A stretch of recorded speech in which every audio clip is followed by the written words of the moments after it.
Allez, on y va pour notre projet de to-do list. Donc, on va ouvrir notre terminal, CTRL-SHIFT-U accent grave, ou alors vous allez dans terminal, nouveau terminal ici. Puis, on va du coup se créer un nouveau projet npm create vite @latest et on va appeler le dossier to-do list. Hop, j'appuie entrée. Donc, on va choisir le framework ou la librairie, ici React, en JavaScript classique. On fait un cd to-do list pour se diriger vers le dossier du coup to-do list et on fait un npm install du coup pour installer le package, les dépendances pour faire fonctionner l'application. Ok, nickel. On va faire quoi? On va aussi installer SAS. On va installer SAS comme ça en même temps, même si c'est pas vraiment nécessaire. Ici, il n'y aura pas énormément de CSS. On va voir comment on peut utiliser SAS du coup directement avec notre projet React. Et donc, première chose à faire, c'est que je vais faire un npm install SAS, comme ceci. Hop. Et ça va installer du coup SAS dans mes dépendances. Si je retourne ici dans le package JSON, je vais retrouver dans mes dépendances SAS avec le numéro de version que je vais utiliser. Ok, nickel. Donc, première chose à faire déjà, c'est que je vais lancer mon application. npm run dev. Hop, comme ça, je vais l'ouvrir ici. On attend un petit peu. Nickel, je vais pouvoir faire un clic hop dessus et ça va ouvrir mon application. Donc on va se faire un petit peu de ménage au niveau de app.jsx. Ce que je vais faire, c'est que je vais tout effacer ici. Je vais effacer ceci, je vais effacer tout ce qu'il y a entre les React Fragments et je vais laisser le app.jsx comme ceci. De la même manière, je vais récupérer app.css, je vais tout effacer. Index.css également, je vais tout effacer. Donc je fais un CTRL A, ça sélectionne tout. CTRL A, ça sélectionne l'entièreté de votre fichier et vous allez pouvoir l'effacer directement. On a installé SAS. Donc ce qu'on va faire au niveau de mon dossier source, c'est que je vais me créer un nouveau dossier que je vais appeler style, tout simplement. Au niveau de app.css, je vais le renommer et au niveau de l'extension, je vais mettre SCSS. Je vais retourner dans le app.jsx et de même mettre le SCSS, pardon, je vais y arriver, pour du coup lier ma feuille de style de SAS. Donc maintenant, si je fais un H1 hello, il n'y a aucune erreur, j'aurai bien mon hello qui va apparaître ici. Et ce qu'on va faire, c'est qu'au niveau de notre dossier style, on va s'organiser notre CSS, on va utiliser des variables et des mixins. Donc, on va se créer deux dossiers, deux fichiers, donc variable.scss, et on va s'en créer un deuxième que l'on va appeler mixin.scss. Au niveau des variables, on va mettre tout ce qui est couleur. Donc, ce qui est intéressant avec ça, c'est que dans des variables, on peut mettre tout type de données, que ce soit des couleurs ou encore des grandeurs pour la marge, le padding, la width, la height, le box shadow, le background, peu importe. On peut mettre toutes sortes de choses. Donc pour créer une variable avec SAS, on va simplement mettre un $, lui donner un nom, d'accord? On lui donne le nom que l'on veut. Puis ici, on va lui donner une valeur. Donc ici, je vais lui donner une couleur, hop, et hop, nickel. Je vais faire de même avec d'autres couleurs. Donc ce que je vais faire ici, c'est que je vais en appeler une green over, hop, donc qui va me servir pour mes boutons, d'accord? On va mettre toutes les couleurs comme ceci, comme ça évite tout ce qui est répétition. Donc ici, je vais m'en faire une troisième, hop, une quatrième,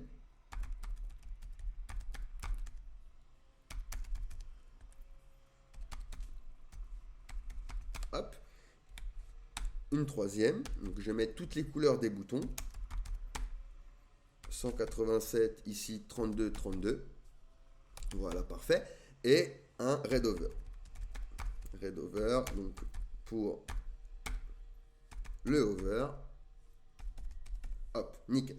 Ensuite, il me faut une couleur pour le texte, donc je vais l'appeler dark, et pour le blanc, donc je vais l'appeler par exemple light, et je vais mettre du FFF. Nickel. Donc là, on a créé ce qu'on appelle des variables que l'on va pouvoir utiliser dans notre fichier principal, dans notre feuille de style. Ce que je vais faire également, c'est créer des mixins. Qu'est-ce que c'est que des mixins? Ce sont des bouts de code réutilisables. C'est pour éviter également tout ce qui est répétition. Donc par exemple, si vous codez du style sur un projet, on a tendance à répéter des propriétés comme displayFlex, Justify Content Center et Align Item Center. Donc ces trois propriétés qu'il faut toujours répéter pour centrer des éléments, ça fait partie d'une des manières pour centrer un élément. Et ben, au lieu de me répéter à chaque fois et mettre ces trois propriétés sur chaque élément, je vais créer ce qu'on appelle un mixin et appliquer mon mixin directement du coup sur mon composant. Donc pour ça, je vais faire un arrobase mixin, on lui donne un nom, ici je vais l'appeler flex center et ici je vais utiliser du coup displayFlex, justify content center et align item center. Hop, et justify content center. Parfait. De la même manière, je vais m'en faire une deuxième, donc arrobase mixin, je vais l'appeler grid center. Et ici, ce sera un display grid et un place item center qui est une propriété raccourcie de justify content center et align item center avec la grille. Et du coup, ce qu'on va pouvoir faire, c'est créer un mixin pour nos boutons, pour le style de nos boutons. Donc, je vais appeler ça button. Font size, on va lui donner 16 pixels. Cursor pointeur pour indiquer à l'utilisateur qui va cliquer sur un bouton. Un padding de 1 rem et un font weight bold pour l'agresse d'écriture. Nickel. Donc là, j'ai créé mes mixins, j'ai créé mes variables. Donc, je vais pouvoir l'importer au niveau de mon fichier principal. Donc, pour ce faire ici, on va faire un arrobase import. Et je vais aller chercher du coup dans style les variables. Et ensuite les mixins. Alors attention, l'importation au niveau du sens a de l'importance. Notamment si vous utilisez des variables dans vos mixins. Donc veillez à bien importer les variables avant vos mixins. D'accord? Ensuite, on va se faire un petit reset CSS. Donc ici, je vais viser tous les éléments grâce au sélecteur universel étoile. Ça vise tous les éléments sauf les pseudo-éléments, les éléments before et after. Et ici, je vais faire un margin 0, padding 0. Je réinitialise les marges qu'il y a de base avec nos éléments HTML. Box sizing border box. List till none pour enlever les petites puces qu'il y a sur nos listes. Et on va mettre un border none, outline none. Ça, c'est pour nos boutons. On n'en veut pas. Donc, on va les supprimer également. Hop, d'office dans notre reset CSS. Ensuite, je vais viser le body et je vais inclure du coup mon mixin. Alors hop, mon mixin ici, grid center. Donc comment je vais faire? Ici, je vais utiliser du coup arrobase include grid center. Et du coup, il va y avoir display grid à l'intérieur. Vous voyez, c'est bien mis ici. Alors, il ne s'est pas mis correctement au milieu au niveau de X. De Y, pardon. Pourquoi? Parce que le body, il a une largeur, mais il n'a pas de hauteur. Donc, si je mets une hauteur, par contre, il va se retrouver au milieu. C'est pas ce que je veux. Moi, je veux qu'il reste quand même, hop, un petit peu plus haut. Donc, je vais mettre un padding top de 8 rem. Après, c'est une question de style. Ça n'a aucune importance au niveau de notre projet. Ok, nickel, parfait. Donc là, on a réglé tout ce qui est CSS. On va pouvoir coder notre CSS tranquillement. On va pouvoir maintenant se créer un nouveau dossier ici que l'on va appeler component. À l'intérieur de component, on va se faire list.jsx et des items de liste. Donc item.jsx. Nickel. Au niveau de notre app.jsx, on va pouvoir du coup importer notre liste. Donc import list from et on va aller chercher dans component notre liste. Et on va afficher notre composant du coup juste ici. Hop, nickel. Une fois qu'on a fait ceci, on va pouvoir retourner dans notre liste. Et on va se faire un export default function list. Hop. Et ici, pour le moment, on va nous return simplement un H1 hello. Et je vais bien avoir ici mon H1 hello qui va s'afficher. Ce que je vais faire également au niveau de mon app.jsx, c'est changer un peu la font femme. On va mettre du Arial Helvetica sans sérif. Elle est beaucoup plus lisible et beaucoup plus propre. Donc, ici, ce qu'on va faire, c'est se créer également une feuille de style. Donc, on va l'appeler todoapp.scss. Nickel. Au niveau de notre liste, on va pouvoir importer du coup cette feuille de style. Donc import. Et je vais aller chercher todoapp.scss. Ok, nickel. Maintenant, on va devoir utiliser le hook useStates, d'accord? Parce qu'on va devoir utiliser un input avec un bouton pour soumettre notre input. Donc ce qu'on peut faire ici directement au niveau de notre return, c'est se faire la structure. Donc on va se faire une div avec todo container. Ensuite, on va se créer un formulaire, donc form. Action, on peut l'effacer si on n'en aura pas besoin. Et à l'intérieur, on aura donc un input et un bouton pour soumettre. Donc button de type submit, même si ce n'est pas nécessaire de mettre le type submit ici, puisqu'il est entre des balises form, il sait déjà que c'est pour soumettre notre formulaire. Et à l'intérieur, on va mettre créer une tâche et on a bien ici notre petit bouton. Nickel, parfait.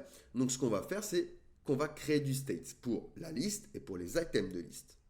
Donc ici, j'ai fait un import use state from React. Et on va créer du coup nos variables d'état pour gérer ce state. Donc ici, on va se faire const, on ouvre nos crochets, on va l'appeler item to do et set item to do est égal à use state qu'on va faire démarrer à une chaîne de caractères vide. Ensuite, on va en faire une deuxième, donc ça va être pour la liste. Donc const et ici list set list est égal à use state et on va faire démarrer ça à partir d'un tableau vide. Ensuite, lorsque on va soumettre notre formulaire, on va lancer une fonction. Pareil, lorsqu'on va changer au niveau de notre input. Donc, ce que je vais faire ici, je vais mettre ça comme ceci, ce sera beaucoup plus lisible. Hop. Nickel. Au niveau de notre input, on va venir lui donner une fonction, onChange, lorsqu'on va changer du coup la valeur. Et on va lui donner une fonction que l'on va appeler handleChange, qu'on va créer juste en haut. Hop, handleChange. OK ? Bon, cette fonction, va falloir nous la créer, d'accord? Donc, on va se la créer. On va venir juste en haut ici. Donc, on fait une fonction, handleChange. Alors, handleChange. On va lui donner un paramètre, le paramètre event, d'accord? Et on va lui dire const, value, et on va récupérer la valeur de l'input. Donc, event.target.value. Donc là, on récupère la valeur que va mettre l'utilisateur dans notre input ici. Ensuite, on va devoir changer du coup le state de item2do en utilisant du coup notre fameuse fonction setItem2do. Donc ici, je vais faire setItem2do et je lui place du coup value à l'intérieur. Ensuite, on va venir ici au niveau de notre formulaire et pareil, on va lui donner du coup un onSubmit. Lorsqu'on va le soumettre, on va faire un handle submit. Donc une fonction handle submit que l'on va devoir créer comme l'autre. Donc je vais venir ici. Nickel. Et on va se faire une fonction, function, handle submit, lorsqu'on va soumettre le formulaire. Alors ce qu'on peut faire déjà, c'est lui mettre le paramètre E et faire un ePreventDefault, vous savez, pour empêcher le comportement de base du navigateur qui est de resize la page lorsque vous soumettez un formulaire. Donc comme ça, hop, on est bon. Ensuite, ce qu'on va faire, c'est que on va créer un nouvel item. Donc pour ça, const new to do est égal à un objet qui aura un ID. Donc pour mettre un ID aléatoire, on va utiliser crypto.random et on va utiliser UID. Hop, comme ceci, ça va lui donner en fait un ID aléatoire tout simplement. Ensuite, on aura un title qui correspondra à ce que va mettre l'utilisateur et on va lui dire que c'est égal à notre state item to do. Et complétile, on va le placer à false. OK? Nickel. Ce qu'on va faire juste après, c'est qu'on va utiliser cette liste pour modifier notre state et on va récupérer du coup dans un tableau tous les anciens items de la liste. Donc, on va utiliser le spread operator, list et new to do. C'est équivalent, à si j'utilise la méthode push en JavaScript classique. Et je vais utiliser un setItem2do et lui placer à chaîne de caractères vide. C'est-à-dire que lorsque l'utilisateur va soumettre sa valeur juste ici, je veux qu'il le reset une fois qu'il l'a soumis. Comme ça, il peut en mettre un deuxième. OK? Nickel. Donc, ce qu'on va faire maintenant, on va venir au niveau de notre formulaire, juste après, se refaire une div qui aura la classe ToDoContainer. ToDoContainer. Donc ici, ce qu'on va faire, c'est une liste pour retourner nos items. Donc ul.list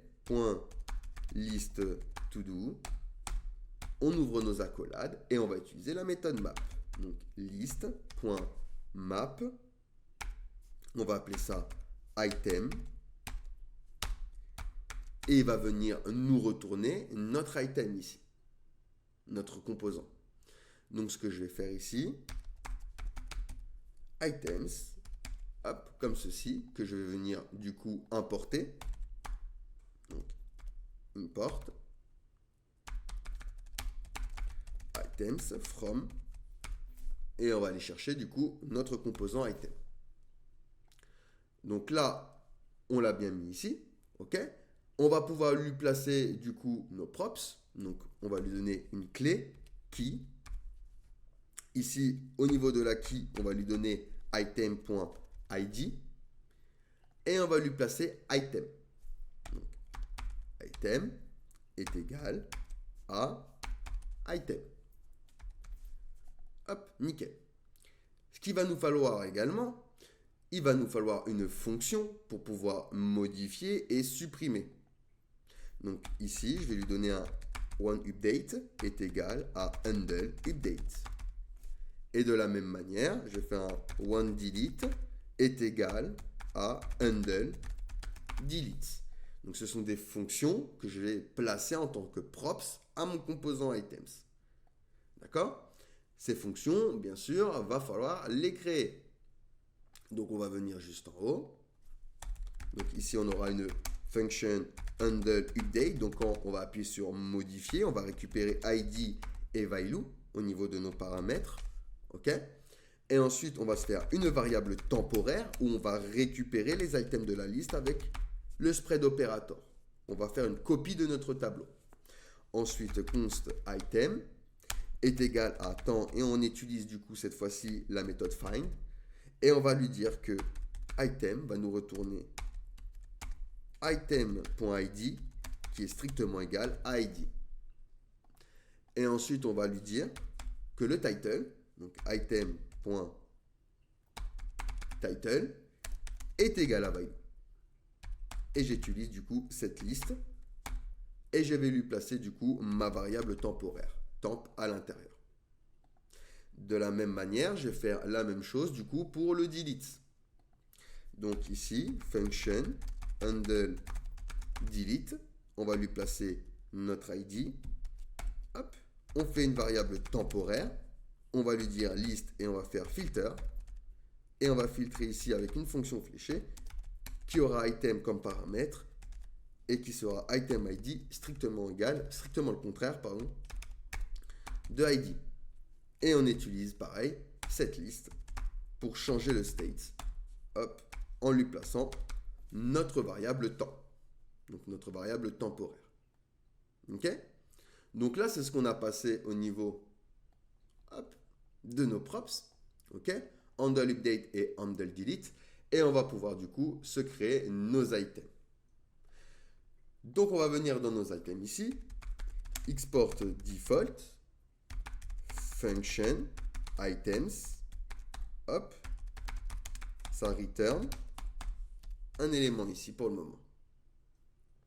Donc ce qu'on va faire également, c'est s'installer React Icons. Donc ici, je vais ouvrir mon terminal et je vais faire un npm install React Icons. Alors, j'ai mis un S en trop, React Icons. Donc on va aller ici, React Icons.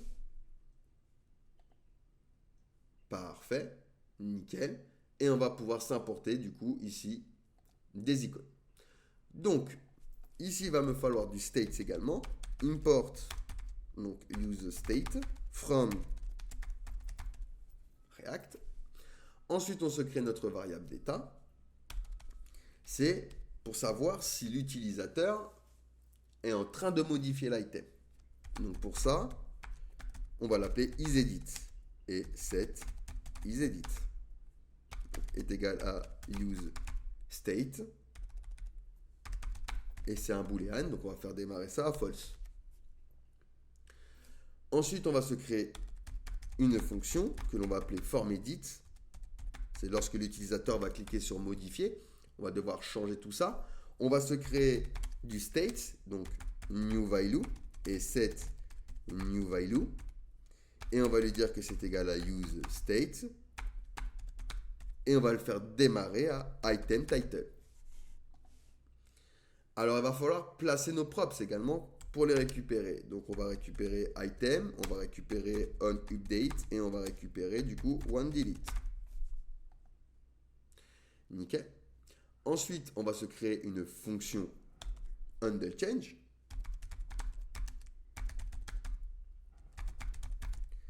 On va lui placer E comme paramètre.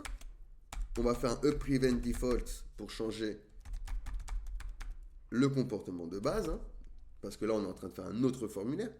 On prend notre valeur const value est égale à e.target.value, donc la nouvelle valeur que va rentrer l'utilisateur.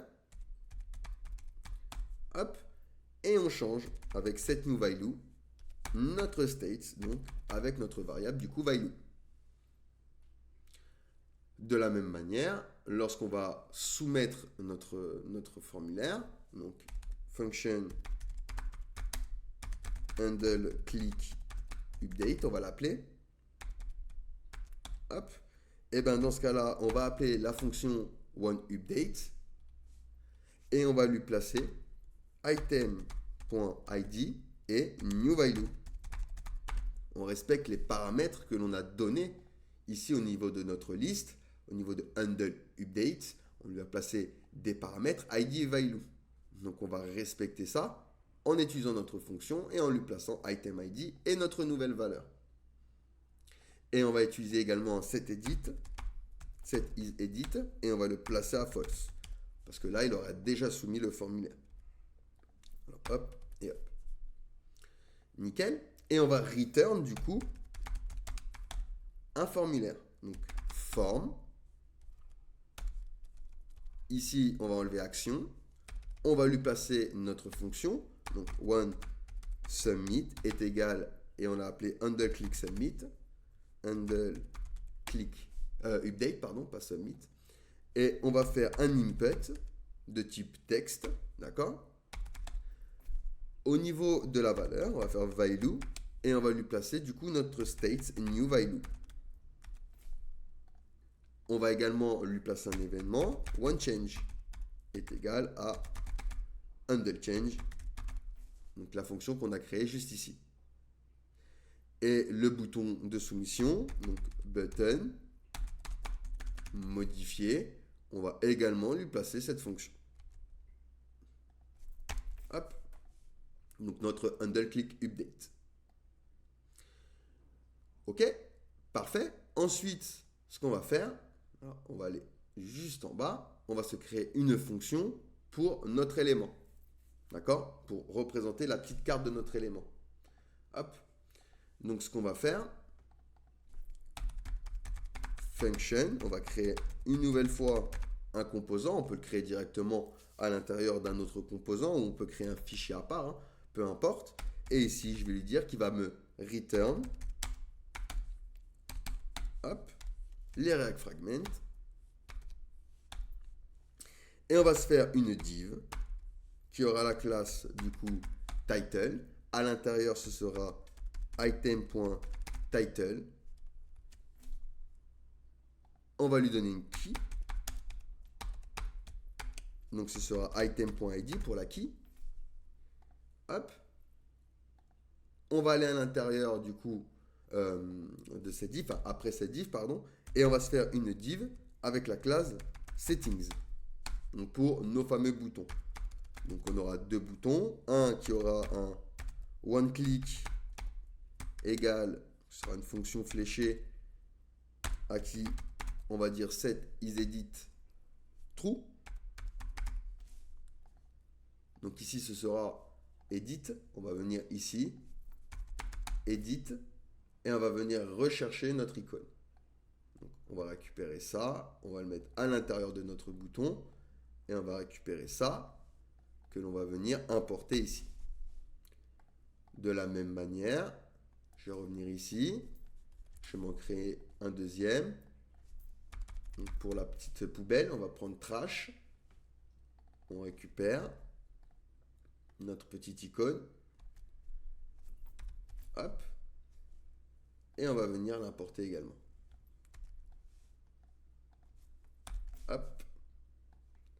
Parfait. Nickel. Alors, là, on va le remettre ici. Au niveau du bouton ici, c'est un onDelete. Donc, onDelete. Et on va lui donner du coup item.id. Parce que je rappelle qu'en paramètre, on lui a donné ID ici. Donc, hop, je reviens ici. Parfait. Et ce que je vais pouvoir faire maintenant, c'est au niveau du return de mon composant, du coup, afficher ma carte. Donc ici, on va se faire une div.todo. Et ici, on va lui dire isEdit. Est-ce que isEdit est true? Si c'est le cas, alors dans ce cas-là, tu me retournes un eli. Alors, hop. Tu me retournes un eli. Alors, je en majuscule, pardon. Qui aura la classe card2do. Alors, je suis encore en majuscule. Card to do. Voilà. Et on va lui donner form edit. Donc notre composant form edit. Je rappelle, on aurait pu créer ce composant à part dans le component comme to do element. Sinon, eh ben, tu vas me retourner un eli avec to do element. To do element. Donc soit on est en train d'éditer, donc tu me retournes le formulaire de modification, soit on a soumis un élément, donc tu me mets ma petite carte. Si je me mets une petite tâche, je crée ma tâche, je vais bien avoir une carte avec mon bouton modifier ou supprimer. Je vais pouvoir cliquer ici pour modifier, je vais bien avoir mon input avec mon bouton modifier. Donc ce qu'on va faire, c'est un petit peu de CSS au niveau de notre to-do. Première chose, importer notre feuille de style app.css. Donc ici, on va venir chercher app.scss. Et on va prendre du coup to-do container.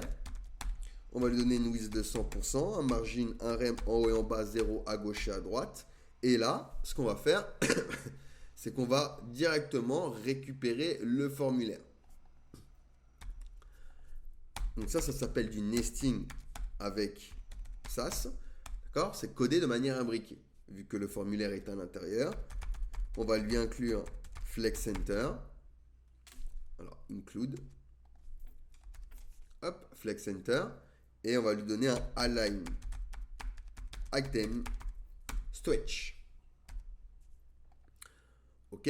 Ensuite, on va prendre notre input. Niveau de notre input, on va lui donner un flex 3, padding un rem, border un pixel, solide E2, et un outline node. On va récupérer maintenant le bouton, button, flex 1, background, on va lui donner notre variable green, @include button, notre mixin bouton, et on va changer la color avec notre variable light. Petite transition, 0,2 secondes de manière easy in out, et on va lui placer le over, donc et over, background, green over. OK? Alors, une petite erreur ici. Alors, c'est bon. Alors, oui, @include apparemment flex center. J'ai mis une majuscule en trop. Voilà, on a bien du coup notre élément. Donc, on peut soumettre un élément. Hop, pour voir ce qu'on fait. OK? Maintenant, on va s'occuper justement de cette liste. Donc, ici, je vais sortir de mon élément. Hop. Alors, qu'on va rester, non, on va sortir. On va faire un list to do, list till none. Quoique on l'a mis dans le reset, donc on n'en a pas besoin. Width 100%.